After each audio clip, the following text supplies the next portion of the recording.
Hello everyone, my name is Arun and today we are going to discuss the maths paper of Tier 2 examination of SSC CGL 2020-22।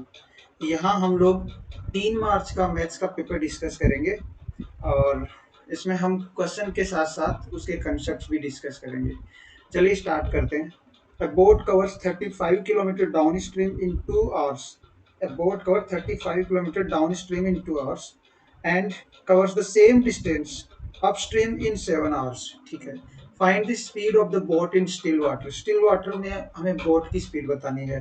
देखिए 35 kilometre जो है distance is equal to speed into time होता है।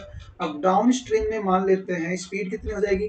अगर boat की still water में speed v है और वाटर की स्पीड u है तो डाउन स्ट्रीम में v plus you times 2। Down stream का मतलब होता है कि जिधर पानी बह रहा है उसी तरफ आप जा रहे हो, तो आप फ्लो के साथ जाओगे तो आपकी स्पीड इंक्रीज हो जाएगी, ऑब्वियस सी बात है। और अगर आप इसको याद रखना चाहते हैं तो ऐसे याद रखिए, डाउन स्ट्रीम जब आप किसी ढलान की तरफ से ऐसे जाते हैं तो आपकी स्पीड क्या हो जाती है, बढ़ जाती है, डाउन जाते हैं तो।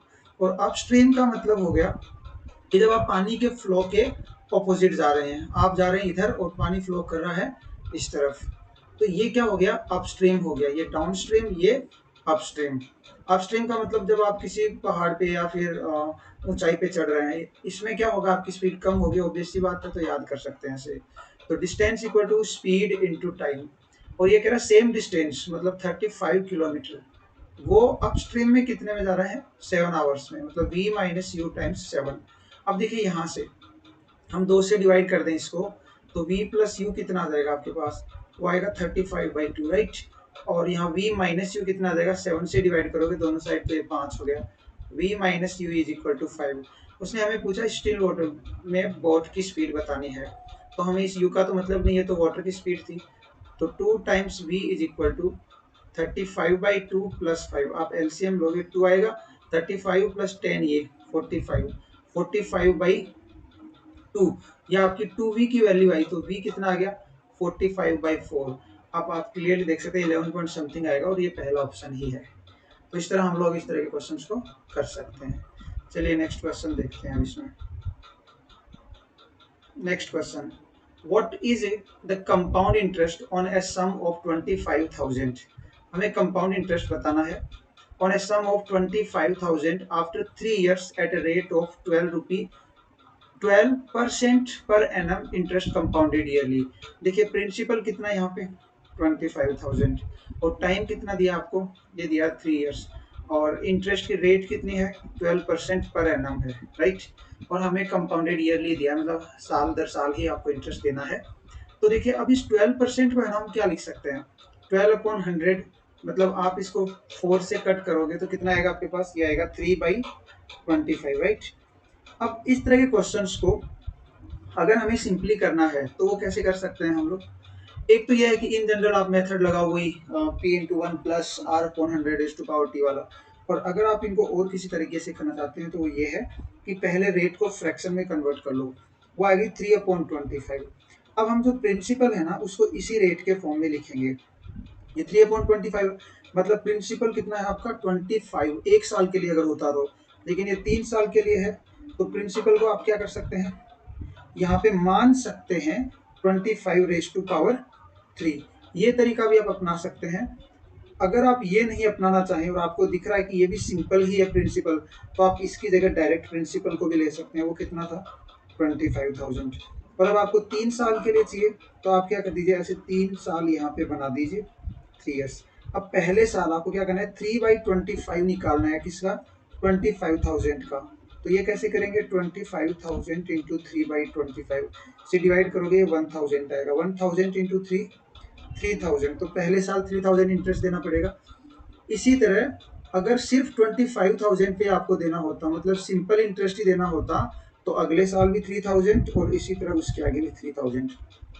लेकिन होता क्या है, कंपाउंड इंटरेस्ट में इंटरेस्ट पे भी इंटरेस्ट लगता है, तो जो पहले साल इंटरेस्ट आ गया 3,000, इसका भी आपको 3/25 मतलब 12% देना है। तो इसका 3/25 या फिर 12% निकालोगे तो आपके पास कितना आ जाएगा, ये आएगा 12 टाइम्स 3 360, राइट। क्योंकि इसका 10% तो कितना होता है 300, 360 आएगा। अब जो सेकेंड ईयर में आया है ये वाला 3,000, और जो फर्स्ट ईयर में आया है इन दोनों पे इंटरेस्ट लगेगा किसमें, थर्ड ईयर में। तो अकेला 3000 होता तो 360 लगता, लेकिन सेकेंड ईयर में भी 3000 है तो ये हो जाएगा 2 टाइम्स 360।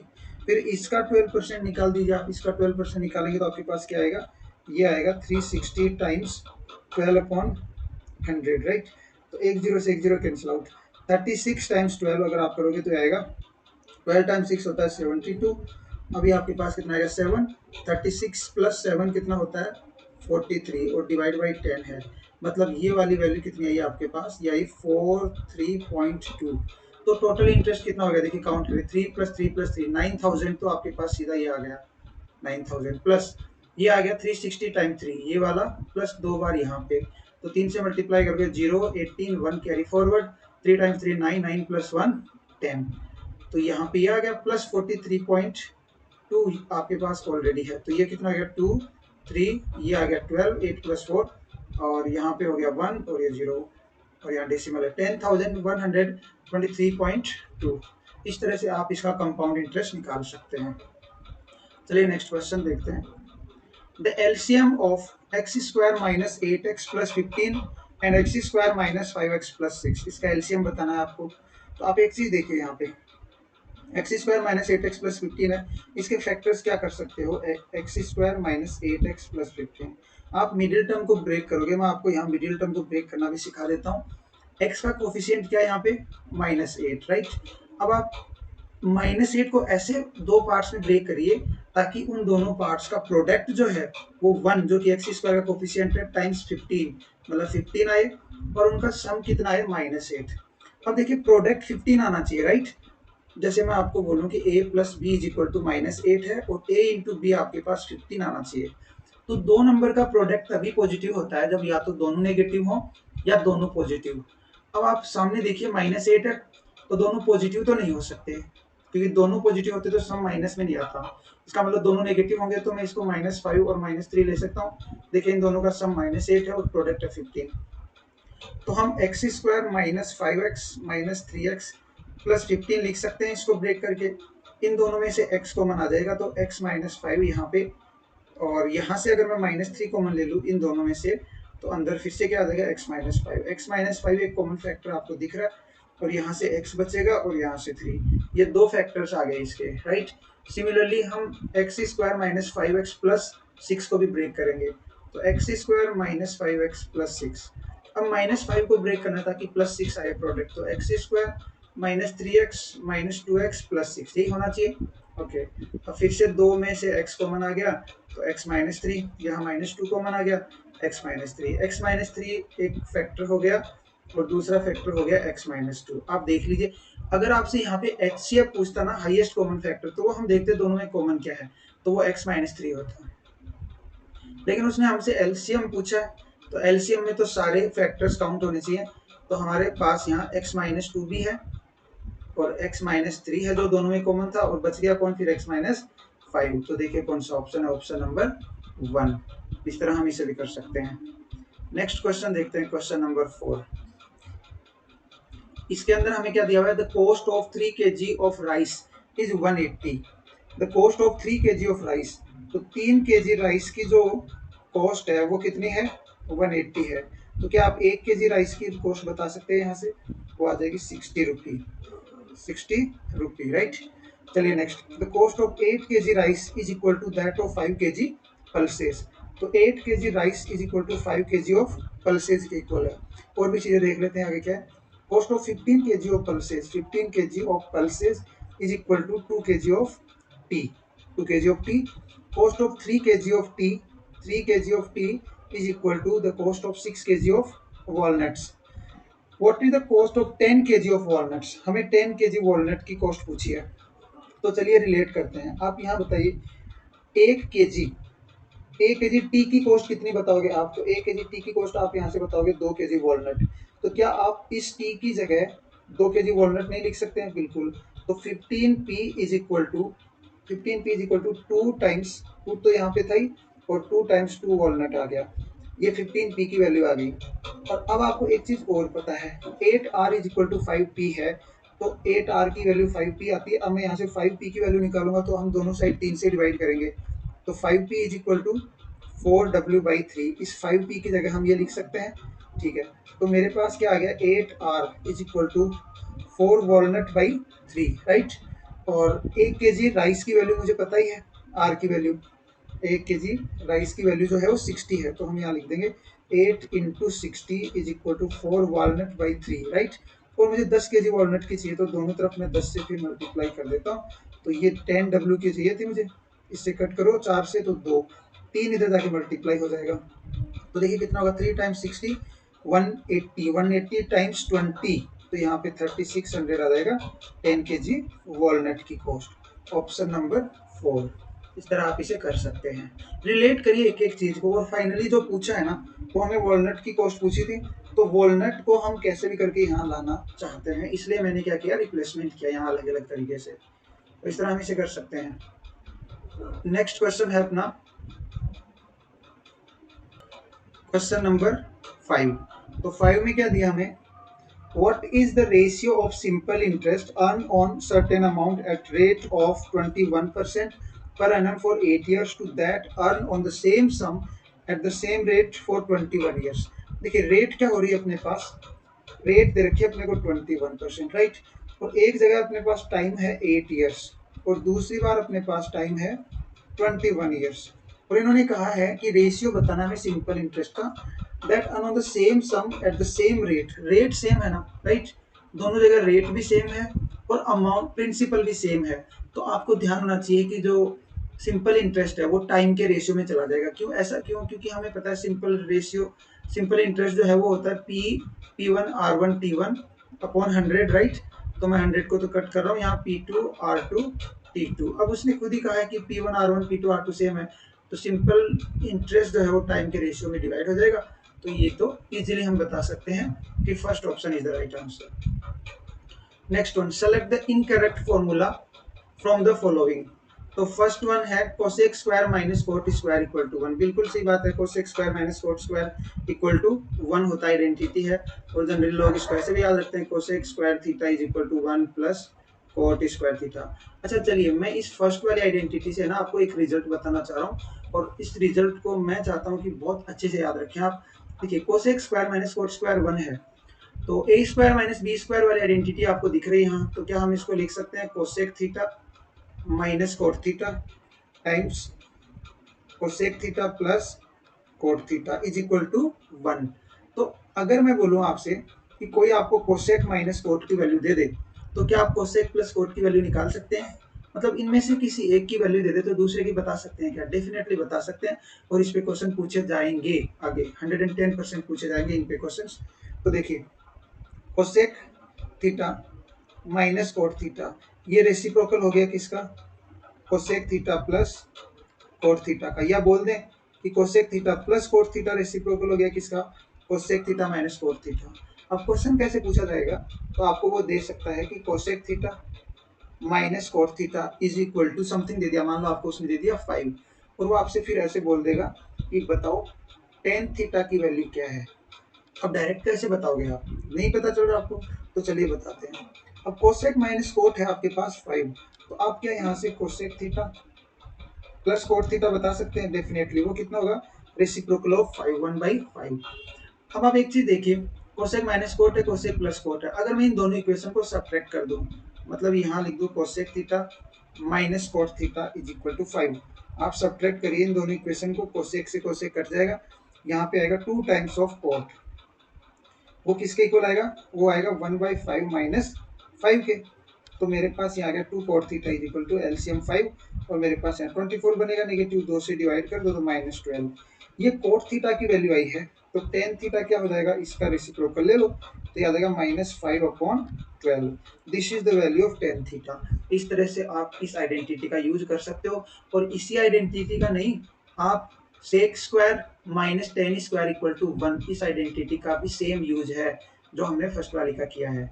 इसको भी इसी तरह आप a plus B A minus में ब्रेक करेंगे और ये वाला यूज कर सकते हैं। ये दोनों आइडेंटिटी पे क्वेश्चन आने वाले हैं आगे, इस बात से आप अवगत रहिए।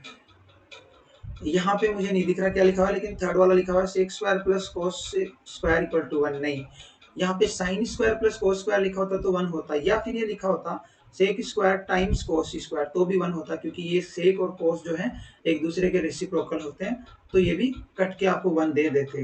लेकिन यहाँ चूंकि प्लस लिखा हुआ था इसलिए ये वाला रॉन्ग हो जाएगा। चलिए आगे बढ़ते हैं।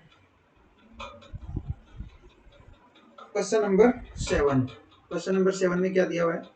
Find the standard deviation of the following data rounded to 2 decimal places. तो चलिए इसमें क्या दिया हुआ अपने को?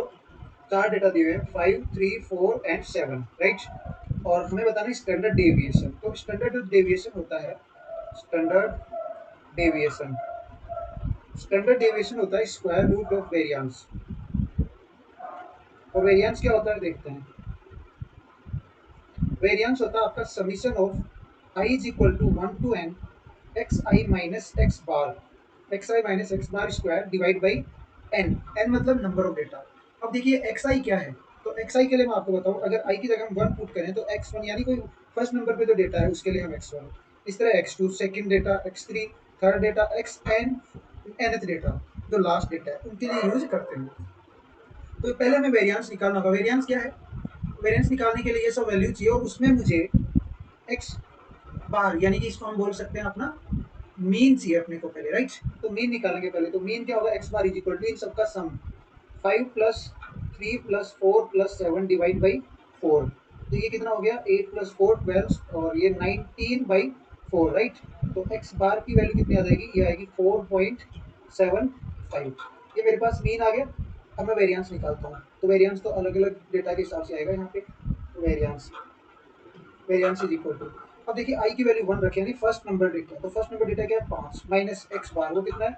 4.75। इसका स्क्वायर कर देंगे यहाँ पे। फिर समीशन का मतलब होता है ऐड।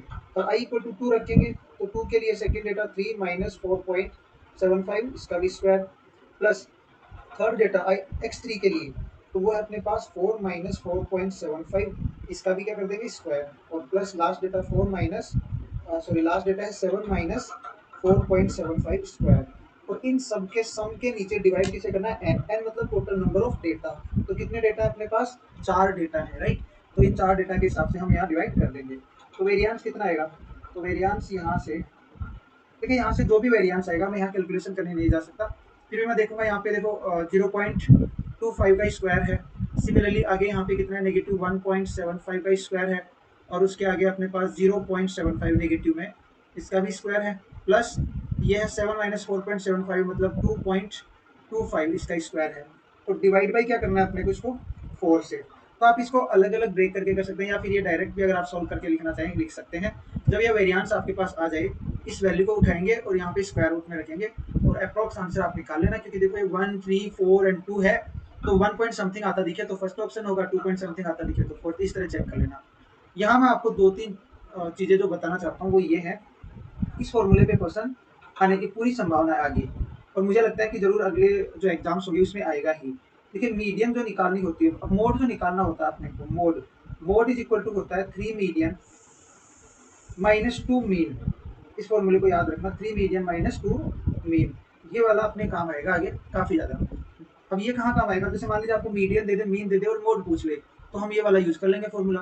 मतलब कोई भी 2 वैल्यू दे दे यहाँ से और एक पूछी जा सकती है, तो ये वाला फॉर्मूला यूज किया जा सकता है, ठीक है। चलिए नेक्स्ट क्वेश्चन की तरफ आगे बढ़ते हैं अभी हम लोग। हाँ, और इसके अंदर मैं क्या देख सकता हूँ? ठीक है, इसको अभी रहने देते हैं, आगे बढ़ते हैं। Question number 8।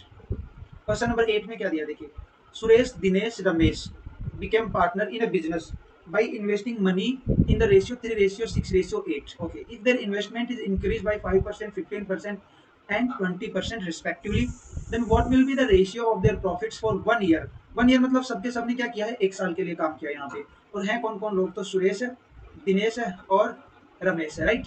तीनों पार्टनर बने हैं। इन्वेस्ट किस रेशियो में किया इन्होंने? इन्वेस्टमेंट आई वो किया 3:6:8। और हुआ क्या है, इन्होंने अपना जो इन्वेस्टमेंट है वो इंक्रीज कर दिया। इसने किया 5% से इंक्रीज, दूसरे ने किससे किया? 15% से इंक्रीज कर दिया, और तीसरे ने किससे इंक्रीज कर दिया? 20% से, करेक्ट। अब देखिए ये 5, 15 और 20% है। अब और ये 3, 6, 8 रेशियो है।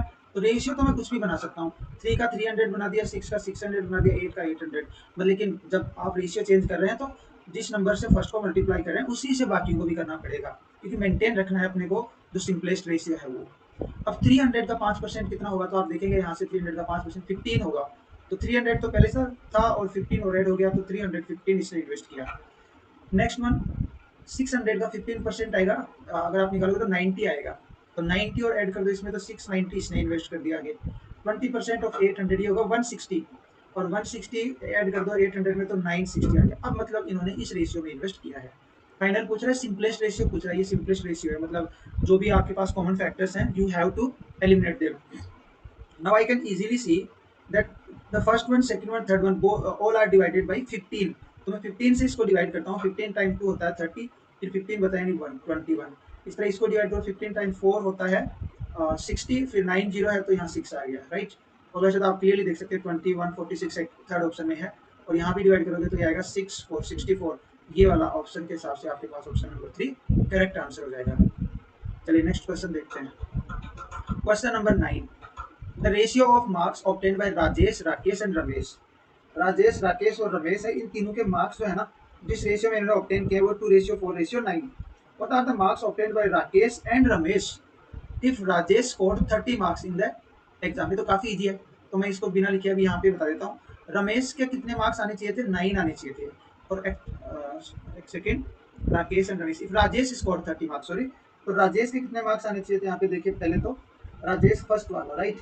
तो राजेश के 30 मार्क्स के लिए 2 रेशियो दिया हुआ है, मतलब 2 की वैल्यू कितनी दे रखी है, 30, ओके। और हमें पूछा राकेश और रमेश के कितने आए हैं, तो राकेश है सेकंड नंबर वाला, 2 की वैल्यू 30 है, तो 4 की कितनी हो जाएगी, 60। और फिर जो रमेश है, रमेश के लिए तो 9 है, तो 9 के निकालेंगे तो 30 को 2 से डिवाइड करो, 1 की वैल्यू आ गई, 9 से मल्टीप्लाई कर दो 135 आ जाएगा। Option number second is the correct answer.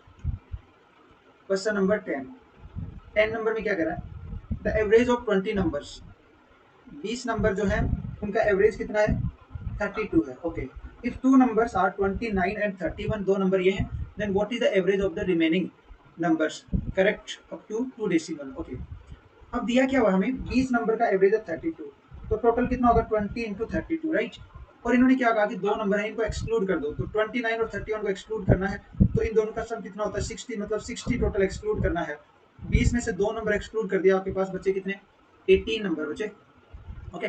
और हमें पूछा है कि एवरेज बताओ, तो डिवाइड करके चेक कर लेते हैं। तो देखिए ये आएगा 20 इंटू 32, अलग अलग डिवाइड में कर देता हूँ उसको, या फिर यहाँ आप ऐसे भी सिंप्लीफाई कर लो, 20 कॉमन ले लो पूरे में से, 20 कॉमन लिया तो यहाँ कितना हुआ 32 माइनस 3 डिवाइड बाई 18, राइट।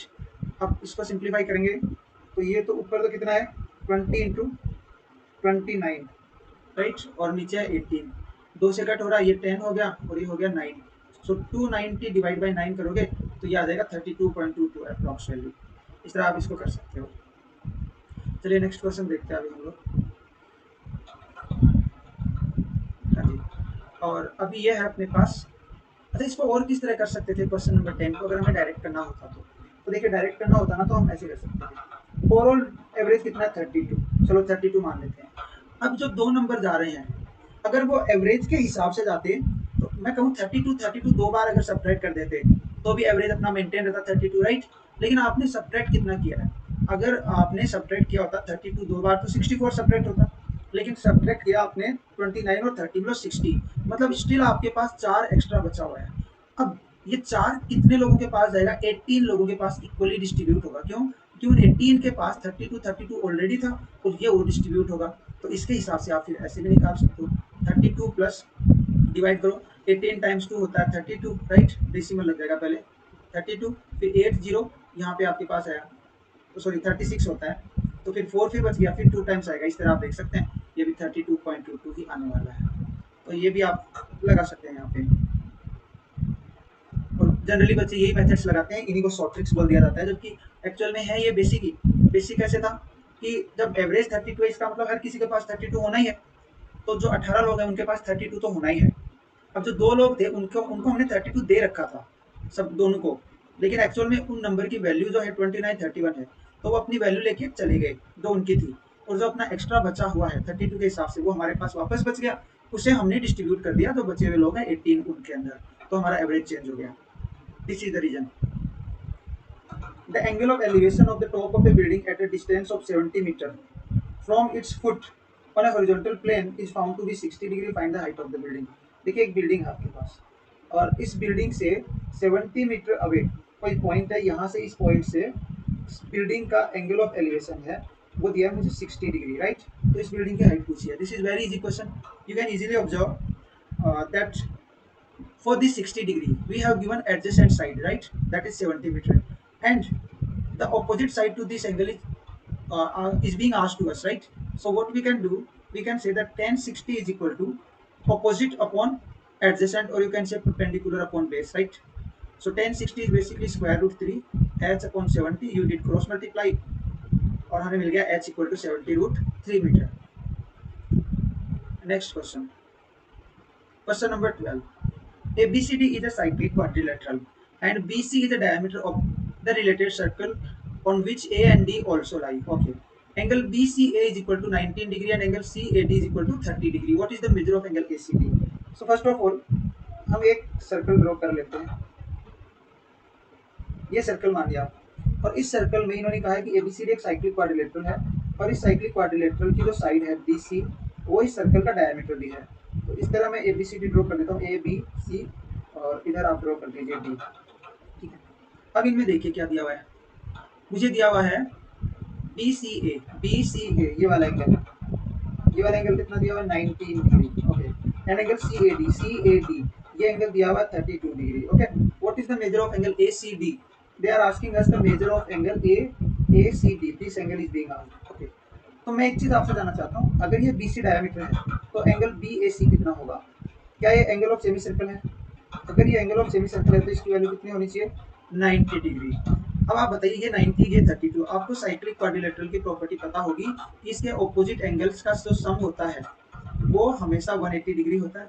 तो angle A plus angle C की वैल्यू 180 होनी चाहिए.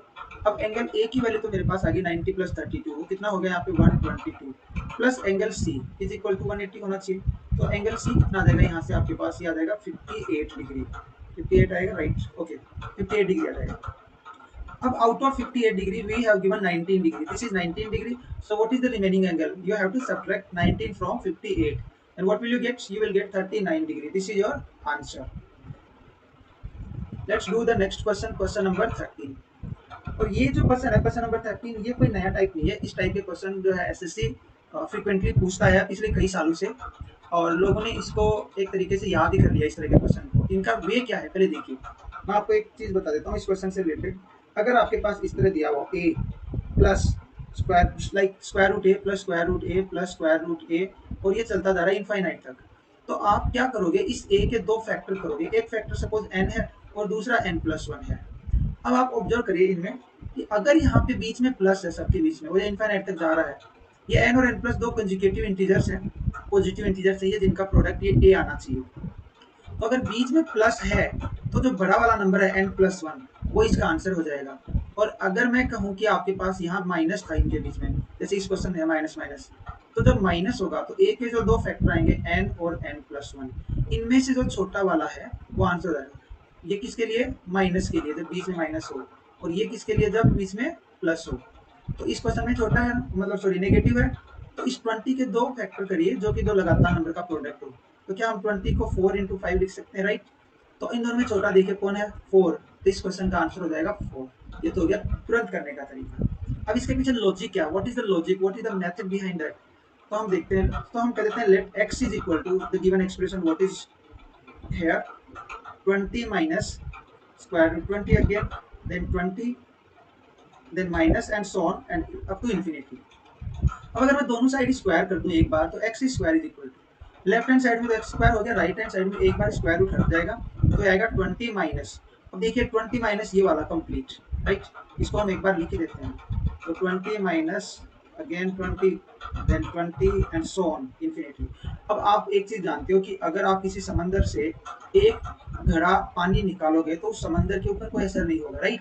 और वैसा ही यहाँ है, ये एक्सप्रेशन अप टू इंफिनिटी था, तो इसमें से एक बार स्क्वायर हटाने से, स्क्वायर रूट हटाने से इसकी सेहत में कुछ फर्क नहीं पड़ा और ये फिर से वही x ही बचा रहा. तो हम इसको लिख सकते हैं x square is equal to 20 minus x. अब इस x को दूसरी साइड ले जाइए तो आपके पास क्या आ जाएगा, x square plus x is equal to 20. x common ले लीजिए तो आपके पास आएगा x plus 1 is equal to 20. अब देखिए दो लगातार नंबर इंटीजर सोचे जिनका प्रोडक्ट 20 आ जाए, तो 4 और या x की वैल्यू आप 4 रखोगे तो 4 और 4 + 1 5, इसका मतलब x इज इक्वल टू क्या आ गया 4. This is the way to do this question properly. Question number 14. In the question number 14, what is given here? Find the single equivalent discount for successive discount of 12%, 18% and 25%. Okay, I have to wait for it.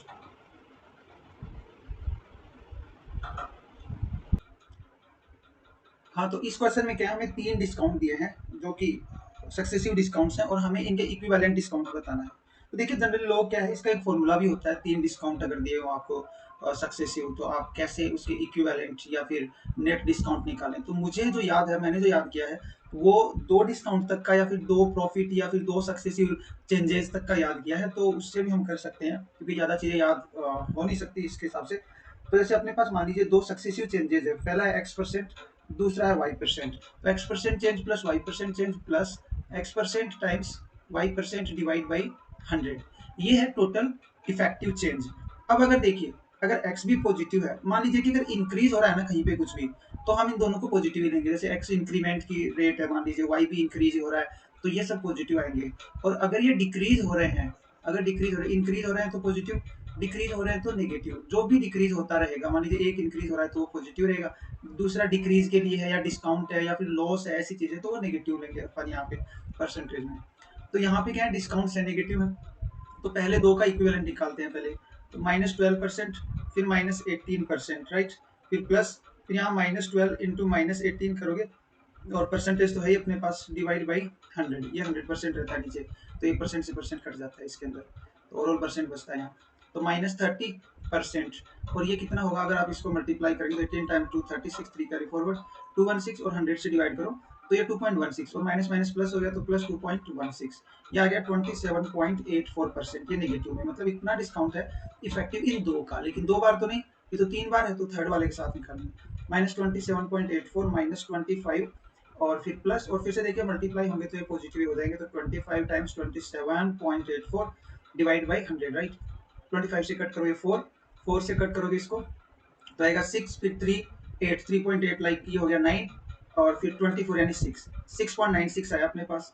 और 6.96 आप इसमें से subtract कर दो, ये positive है, ये दोनों नेगेटिव हैं, तो इसमें से मैं 6.96 सब्ट्रैक्ट करता हूँ. 18 माइनस 6 हो गया अपने, सॉरी 14 माइनस 6 हो गया 8, और फिर 17 माइनस 9 ये हो गया फिर से 8 डेसिमल, और यहाँ पे है 1 और 2 नेगेटिव में, और यहाँ -25 और है. तो ये कितना देगा 46.88. ऑप्शन, जस्ट सेकेंड, यहाँ पे सॉरी सॉरी, देखिए एक अपन ने यहाँ पे ले लिया था ना, तो अब अपने पास यहाँ 6 ही बचा था, तो ये 0, तो 45.88 बचा, ये आंसर है इसका. तो इस तरह आप यहाँ पे कर सकते हैं क्वेश्चन को. चलिए नेक्स्ट क्वेश्चन देखते हैं अब हम लोग. नेक्स्ट क्वेश्चन में क्या है, Reva had some hens and some goats. Reva के पास कुछ हेन्स है और कुछ गोट्स हैं. Okay. If the total number of animal heads is 100, okay, and total number of animal feet is 348, then what is the total number of goats with Reva. देखिए hens अगर हैं, तो हेड तो देखो, हेन हो चाहे गोट हो, दोनों का एक एक ही हेड होगा. 10 सिर वाले तो रावण के पास ही थे, बाकी तो सबके पास एक एक ही रहता है. तो हेन हो चाहे गोट हो, सबका एक एक ही सिर रहने वाला है. तो हम मान लेते हैं हेन जो है ना उसको एच है, उसके हेड के लिए, या नंबर ऑफ हेन्स जो है वो एच है, और नंबर ऑफ गोट जो है वो जी है. तो head of hens plus head of goats, इन दोनों का सम मिला के अपने पास कितना आ जाएगा 100, राइट. अब बात हो रही है फीट की. तो हेन के पास 2 फीट होते हैं, एक हेन के पास 2 फीट है और टोटल नंबर ऑफ हेन है एच, प्लस एक गोट के पास 4 फीट होते हैं और टोटल नंबर ऑफ गोट्स है जी, राइट. तो इनका सब मिला के 348 आया. इन्होंने मेरे से पूछा नंबर ऑफ गोट्स विद रेवा. रेवा के पास कितनी गोट्स हैं, तो जी निकालना है basically.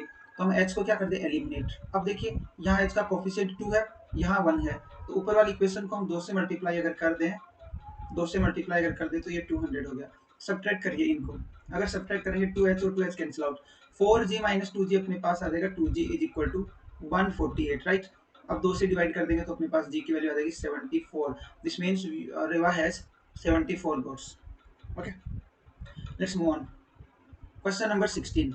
If the internal, sorry, if the external angle of a regular polygon is 18 degree, okay, then the number of diagonals in the polygon is, चलिए करते हैं. External angle of regular polygon 18 है, regular polygon है. और मैंने एक video में बताया है पीछे कि अगर हमें रेगुलर पॉलीगन दिया है तो उसके एक्सटर्नल एंगल, ये पर्टिकुलर एक्सटर्नल एंगल, मतलब सारे एक्सटर्नल एंगल्स की वैल्यू इंडिविजुअल कैसे निकालें, तो वो होती है मान लीजिए थीटा इज इक्वल टू, हमें पता है सारे एक्सटर्नल एंगल या एक्सटीरियर एंगल्स का सम 360 होता है, उसको नंबर ऑफ साइड से डिवाइड कर दो। लेकिन हमें यहाँ तो खुद एंगल ही दे रखा है, तो नंबर ऑफ साइड निकाल सकते हैं। 18 इज इक्वल टू 360, ये दोनों डिग्री में है, डिवाइड बाई n, तो n इज इक्वल टू क्या होगा, यहाँ डिवाइड करोगे 20, तो नंबर ऑफ साइड आ गया आपके पास 20। It means this is a 20 sided polygon. Okay, तो अब हम इसको आगे सोल्व करते हैं। नंबर ऑफ डायगोनल्स पूछा है और इसके लिए भी मैंने फॉर्मूला भी बताया था। एक तो फॉर्मूला सीधा आप रख सकते हैं नंबर ऑफ डायगोनल्स के लिए, n(n-3/2), ये डायगोनल्स हैं जी, ठीक है। तो आप यहाँ रखिए n की वैल्यू 20, 20 3/2, तो देखिए 2 से डिवाइड करोगे 10, 10 इंटू 17, यानी 170 नंबर ऑफ डायगोनल्स है इसके अंदर। ये इसका आंसर है।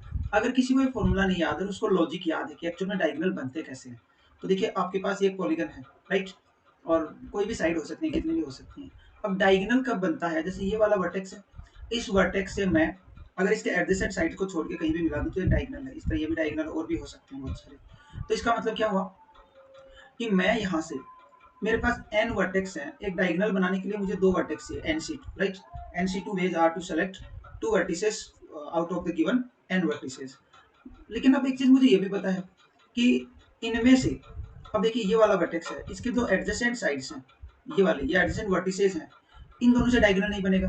तो इस वाले वर्टेक्स से ये वाला डायगोनल नहीं बनेगा, इस वाले से ये नहीं बनेगा। आप अगर एक एक काउंट करते जाओ, इससे ये नहीं बनेगा, और इस वाले वर्टेक्स से आप ये काउंट कर लीजिए। मतलब टोटल n जो है ना, वो इसके साइड्स है, जो कि अपने डायगोनल तो है नहीं, n साइडेड है, तो इससे भी आप कर सकते हैं। n यहाँ 20 था, 20c2 माइनस 20, इसको भी सोल्व करोगे ना तो 170 आएगा। चलिए नेक्स्ट क्वेश्चन करते हैं।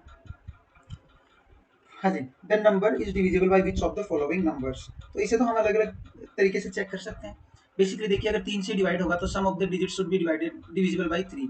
तो देखिए 9 या 3 के जो मल्टीपल है वो तो डायरेक्ट कट कर दो, वो तो डिवाइड हो गया। 9 यहाँ पे भी है, और कहीं है 9 नहीं है, अच्छा ये है 4 + 5 9, ये भी गायब। अब यहाँ देखिए 8 + 1 9, ये भी गायब। बचा कितना, 2 + 2 4, तो 4 तो डिवाइड नहीं होता 3 से, तो इसका मतलब ये वाला 3 से तो डिवाइड नहीं होगा। अब अपन चेक करते हैं 9 का भी, आप चेक करिए 9 के लिए भी क्या होना चाहिए, 9 से डिविजिबल होना चाहिए। तो जो 3 से ही नहीं डिवाइड हो रहा है वो 9 का तो सवाल ही नहीं है, तो ये दोनों तो गायब। अब ये 12 से डिवाइड कब होगा, जब ये 3 से भी डिवाइड हो और 4 से भी। तो 3 से तो हो ही नहीं रहा, तो इसको भी गायब कर दो। बच गया कौन, 11 वाला बच गया। तो बिना सोचे समझे आप आंख बंद करके इसको लगा सकते हैं, लेकिन आंख से सटीक लगना चाहिए बंद करने के बाद। चलिए next question, question number 18 number question कहता है the average weight of 3 men is increased by 4 kg when one of them whose weight is 100 kg is replaced by another man। okay, what is the weight of new man। तो नया आदमी का wait कितना है। तो एक बार तो मेथड से मैं बताता हूँ, फिर हम इसको देखते हैं और क्या कर सकते हैं। 3 men, 3 लोग हैं जिनका वेट कितने से इंक्रीज हुआ, 4 kg से। मान लेते हैं पहले उनका वेट था कितना, x kg, तो टोटल वेट कितना होगा। अगर एवरेज वेट x kg था तो 3x हो गया टोटल, राइट। ये टोटल इनिशियल वेट था। अब हुआ क्या है कि एवरेज वेट जो है ना, वो इंक्रीज हुआ है 4 kg से। कब, जब जिस आदमी का वेट 100 kg था उसको हमने रिप्लेस कर दिया किसी दूसरे वेट से।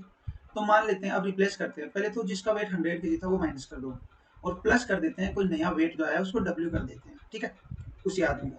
अब नंबर ऑफ पर्सन तो फिर से कितने हैं, 3 ही हैं, तो ये तो हो रहा है प्रोसेस।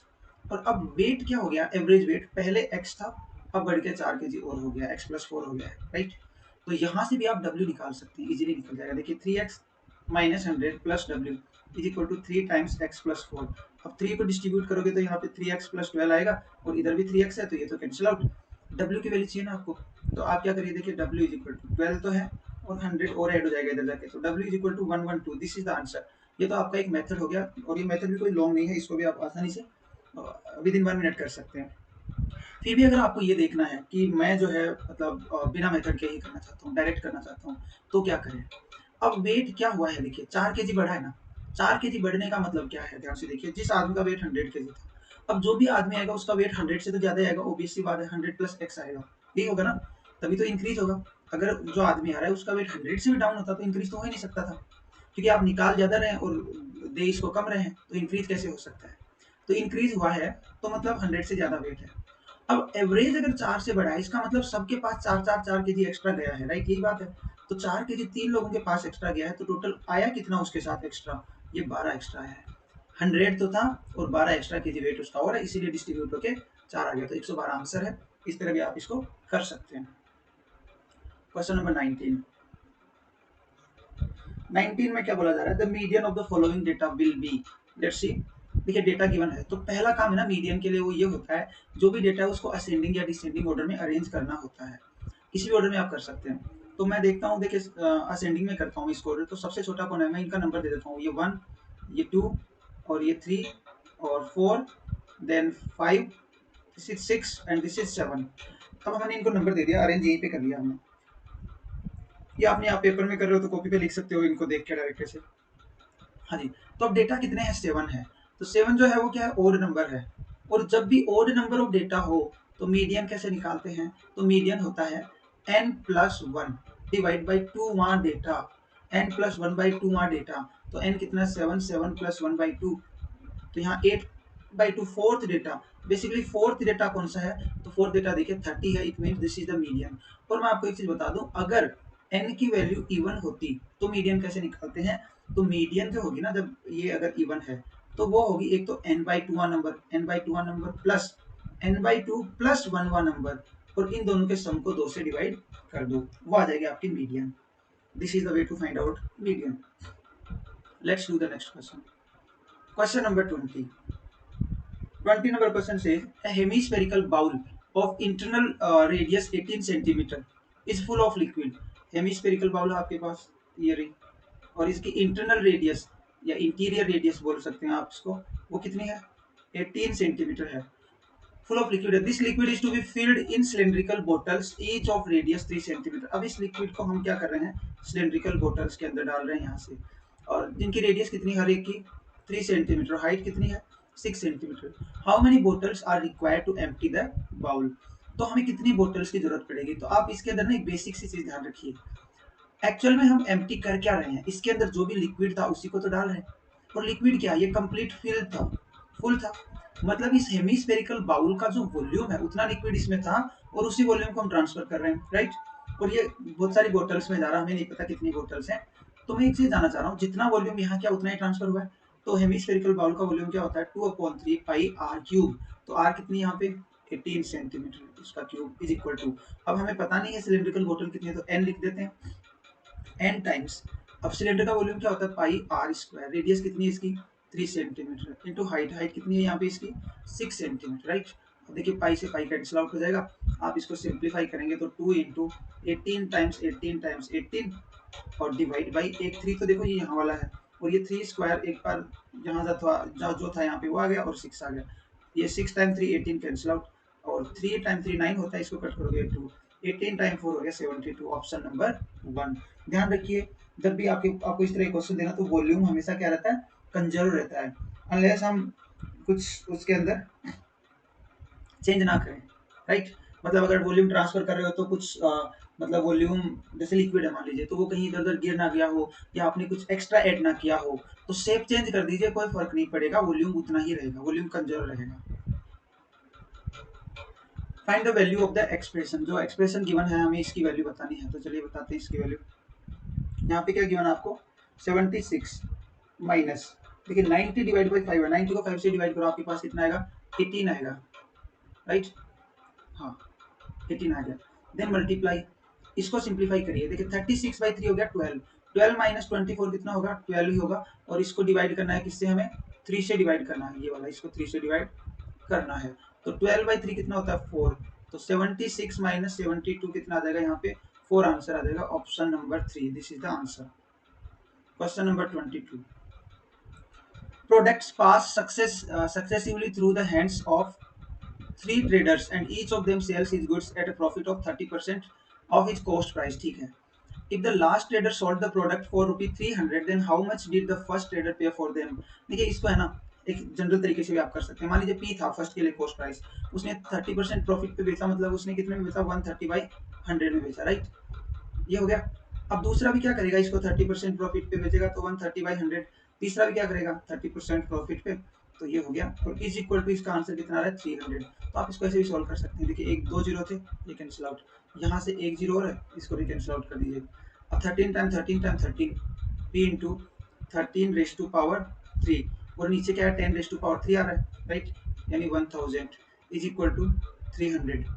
तो 13 का आप क्यूब करिए, और आप इसको सिंप्लीफाई कर सकते हैं, 300 इंटू 1000 डिवाइड बाई 13 का क्यूब, आप ऐसे इसको सिंप्लीफाई कर सकते हैं, एक तो ये आपके पास है, या फिर आप इसे वही करिए, इफेक्टिव चेंज निकालिए, वो कैसे निकालेंगे, देखिए इफेक्टिव रेट निकालनी है, हर बार प्रॉफिट हो रहा है, 3 बार प्रॉफिट हुआ है राइट 30% का। तो टोटल मतलब इफेक्टिव प्रॉफिट कितना हुआ वो देखते हैं। तो पहले दो 30% के लिए हम पहले इफेक्टिव निकाल लेते हैं। 30 इंटू 30 डिवाइड बाई 100, देखिए 60 प्लस यहाँ से 9 69। अब ये तीसरा 30% और था ना, 3 बार हुआ है, तो वो भी कर लेते हैं। 69 टाइम्स 30 अपॉन 100। अब इसको सोल्व करिए तो मेरे पास कितना देगा, यहाँ से एक जीरो कैंसिल आउट, ये हो गया 99 प्लस, यहाँ मल्टीप्लाई करेंगे तो कितना होगा, ये होगा 27 और 2 कैरी फॉरवर्ड 18 टाइम्स 2 20.7, ये तो मेरे पास हो गया 119.7%। ये चेंज आया है उसके अंदर, इतना इतना चेंज आया है। अब देखिए मान लेते हैं पहले था पी, अब पी का कितना हो गया है, वो इतना परसेंट प्रॉफिट हो गया है, ये प्रॉफिट का परसेंटेज है। तो प्रॉफिट का परसेंटेज है तो मतलब टोटल चेंज कितना हुआ, 100 प्लस 119.7 यानी 219.7 divide by 100 is equal to कितना है 300। और देखिए वही आएगा, 13 का क्यू होता है 2197, मैं 1000 कर दूंगा नीचे तो यहाँ पे डेसिमल हट जाएगा, तो फिर भी आपको वही सॉल्व करना पड़ेगा, अप्रॉक्स वैल्यू निकालनी पड़ेगी यहाँ पे। चलिए नेक्स्ट क्वेश्चन देखते हैं। Question number 23, what is the total surface area of a pyramid whose base is a square with side 8 cm and height of the pyramid is 3? हाँ जी, एक पिरामिड है जिसका बेस स्क्वायर है, जिसकी साइड है 8 और just a second square, okay, and height of the pyramid 3 है। चलो ठीक है, नीचे स्क्वायर बना देते हैं हम, इस तरह एक स्क्वायर हो गया, ये पिरामिड है अपने पास। थोड़ा इसको क्लियर बनाते हैं एक बार।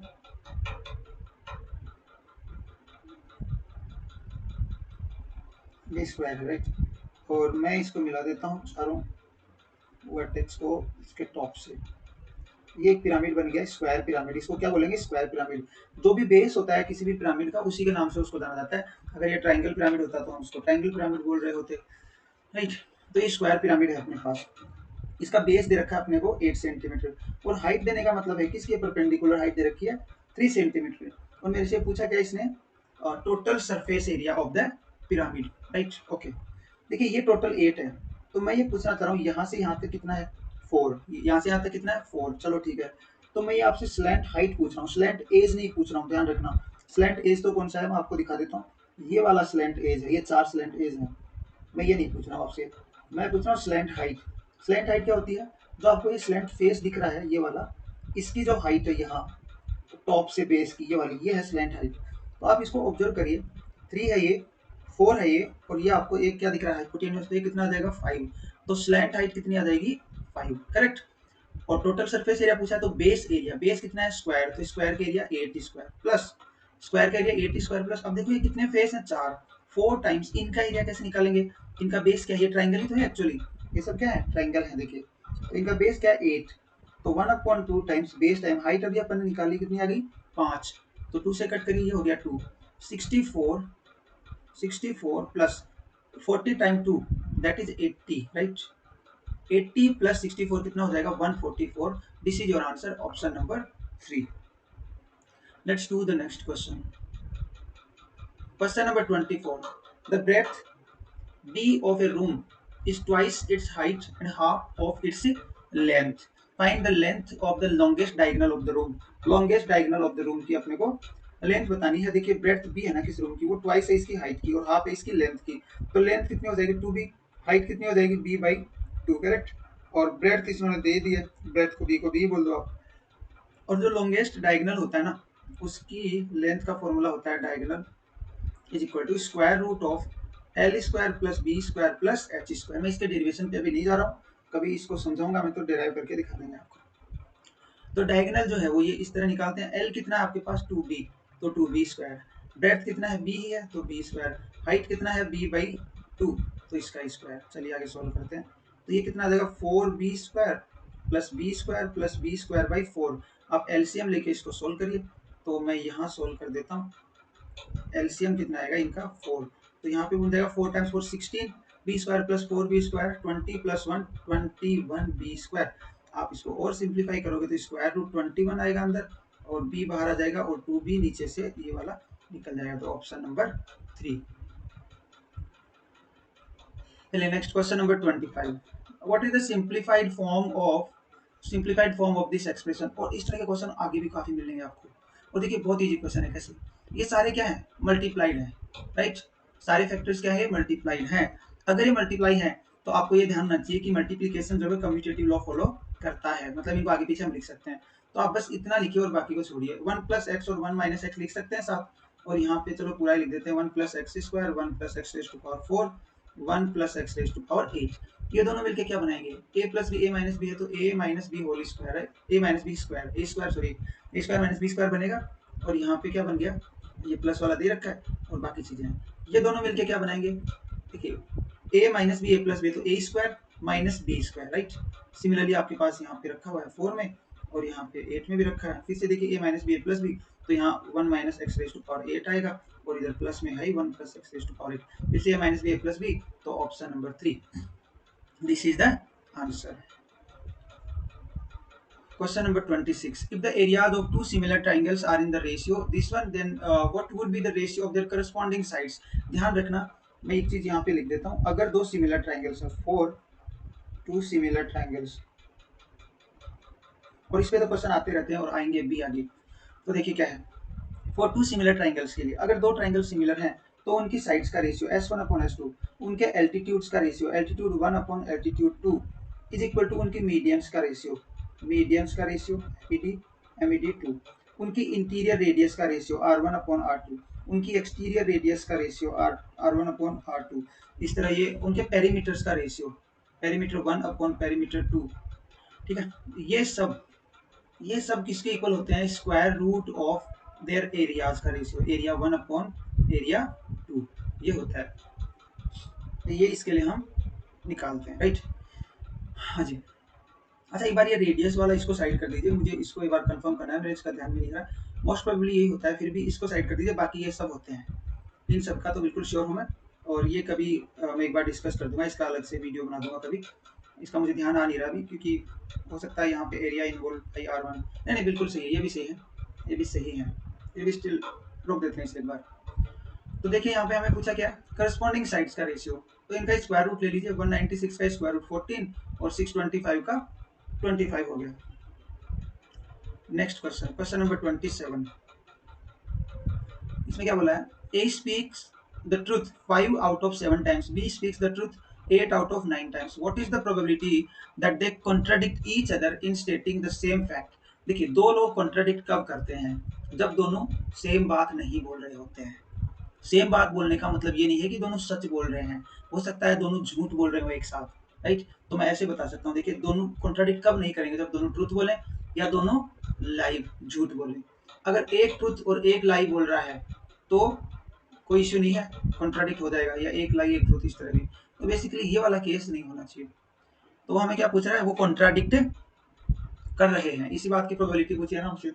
तो देखिए कॉन्ट्राडिक्ट कर रहे हैं, इसका मतलब क्या है कि एक सच बोल रहा है तो दूसरा झूठ बोल रहा है। चलिए आइए, A speaks the truth 5 out of 7 times, तो ए के लिए ट्रूथ कितनी बार है, ट्रूथ है 5, लाई है 2, ठीक है। बी के लिए क्या है, स्पीक्स ट्रूथ 8 टाइम्स, ये ट्रूथ बोल रहा है 8 times out of 9 times, right. तो लाई कितनी बार बोल रहा है, एक बार बोल रहा है। हमें वो पूछ रहा है कि what is the probability that they contradict, contradict का मतलब एक सच एक झूठ। तो मान लेते हैं प्रोबेबिलिटी ऑफ ए जो है, ए जो है वो ए के लिए बोलता हूँ ए ट्रूथ, और बी बोल रहा है आपका लाई, या बोल सकते हैं हम ए जो है वो लाई है और बी जो है वो ट्रूथ है, करेक्ट। तो ए के ट्रूथ बोलने के लिए कितने हैं, 5/7, राइट। 5/7 इंटू बी के झूठ बोलने के कितने हैं, 1/9 प्लस यहाँ पे और करते हैं ए के लाई झूठ बोलने के 2/7 इंटू बी के सच बोलने के कितने हैं, 8/9। देखिए यहाँ पे 63 आ गया और ये आ गया 5, यहाँ पे 16 आ गया और यहाँ मेरे पास कितना आ गया, ये आ गया 63। अब इन दोनों का सम करिए, ऊपर 21 आ गया और नीचे कितना आ गया 63, 7 से कट करिए। अच्छा ये तो 21 से कट हो जाएगा, 21 अपॉन 63 होता है 1/3, ऑप्शन नंबर 4 ये इसका आंसर हो गया। Question number 28। हाँ जी, 28 में क्या कह रहा है, there are two inlets A and B connected to a tank. देखो इनलेट का मतलब होता है जिससे, मतलब हम जैसे पानी है, मान लीजिए पानी का फ्लो कर रहे हैं, तो टैंक के अंदर हम पानी फ्लो कर रहे हैं, तो इनलेट का मतलब हो गया। आउटलेट का मतलब बाहर निकालना उससे, okay. A and B can fill the tank in 32 hours and 28 hours respectively. A कितनी देर में भर सकता है 32 में, बी कितनी देर में भर सकता है 28 आवर्स में, ये भर सकते हैं। If both the pipes are open alternatively for 1 hour, अगर दोनों पाइप ओपन किए गए हैं अल्टरनेटिवली, मतलब पहले एक खोला गया फिर दूसरा खोला गया, यहाँ पे एक एक घंटे के लिए, स्टार्टिंग विद ए, पहले कौन ओपन होता है A, then in how much time in hours nearest integer will the tank be filled, तो कितनी देर में टैंक भर जाएगा। चलिए बात करते हैं इसके बारे में। ए को कितना टाइम लगता है 32 आवर्स, बी को कितना टाइम लगता है 28 आवर्स, राइट। ठीक है, तो मैंने ऐसा क्वेश्चन बताया आपको कि जब भी टाइम दे रखा हो ना दो लोगों का अलग अलग, तो हम क्या करते हैं इस टाइम के हिसाब से ये देख लेते हैं इनका एलसीएम क्या है, पहले तो ये बताइए इनका एलसीएम क्या है 32 और 28 का, तो आप इनके फैक्टर्स करके देखेंगे तो इनका एलसीएम है, देखो चार दोनों में कॉमन फैक्टर है तो चार आ गया, ऊपर वाले में 8 है और नीचे वाले में 7 है, ये इनका एलसीएम है, राइट। अभी मैं इसको ऐसे लिख देता हूँ, इसका मतलब मैं मान लेता हूँ कि जो टैंक है उसकी कैपेसिटी इतनी है, यूनिट नहीं लगाना इसके हम, बस इतनी कैपेसिटी मान लो उसकी, यूनिट कुछ भी होगी। अब 32 आवर्स में ए अगर इसको फिल कर रहा है तो एक घंटे में ए कितना करेगा, इस पूरे को हम डिवाइड कर देंगे 32 से, तो एक घंटे में ए के लिए आ जाएगा 7, मतलब ये इसकी एफिशिएंसी है 7, इसकी ए की, मतलब एक घंटे में 7 भर रहा है ये। फिर हम बी की एफिशिएंसी निकालेंगे तो टोटल वाटर जो भी था उसमें उसको डिवाइड कर दो इसके बी के आर से, 28 जो है कट हो जाएगा तो ये आ जाएगा 8, मतलब बी की एफिशिएंसी कितनी है 8 है, राइट। अब वो क्या रहा है कि पहले ए को ओपन किया गया फिर बी को, मतलब पहले 2 घंटे में ए प्लस बी, ये 2 घंटे में स्टार्टिंग के 2 घंटे में इन्होंने मिलकर कितना काम किया या कितना पानी फ्लो किया, तो 8 प्लस 7 15, राइट, इतना पानी फ्लो किया इन्होंने स्टार्टिंग के 2 घंटे में। चलिए स्टार्टिंग के 2 घंटे में इतना फ्लो हो गया और मेरे पास ये है टोटल पानी इतना, करेक्ट।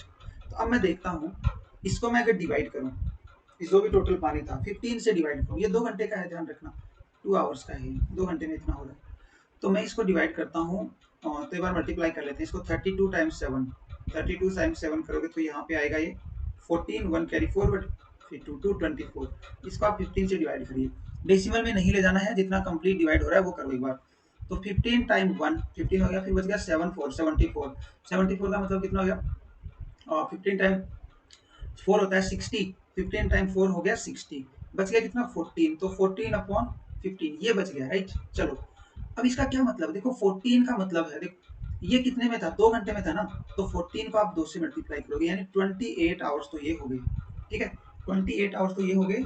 उसके बाद क्या हुआ 14 है आपके पास, 14 बच गया है पानी, तो 28 आवर कंप्लीट होने के बाद फिर से ए का नंबर आएगा और ए कितना पानी डाल देगा उसके अंदर 7 डाल देगा पानी, तो 1 घंटा और हो गया आपके पास, 7 पानी इसमें से जा चुका है, बचा कितना 7, राइट, बच गया 7। और अब किसकी बारी है बी की, और बी 1 घंटे में 8 वाटर फ्लो करता है, था अपने पास 7 तो ये उसका टाइम आ जाएगा, तो ये देखिए 29 पॉइंट समथिंग आएगा अपने पास, अराउंड 29.9 ही आएगा अप्रोक्स, तो वो तो है नहीं, तो 30 इसका आंसर हम लोग कर देंगे। This is the way to do this question.